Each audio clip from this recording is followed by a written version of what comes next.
ছেলেটা তো এমনি পরিশ্রমিক, যা দেখা যাইতেছে সব কাজই কষ্টের কাজও করতেছে ভালো মতো।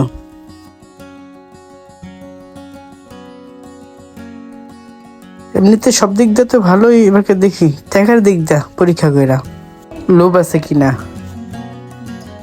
তাহলে তুমি থাকো, এই কাজটা করো, ঠিক আছে? আমি চাইতাছি, ঠিক ঠিক আছে? আছে ভাই।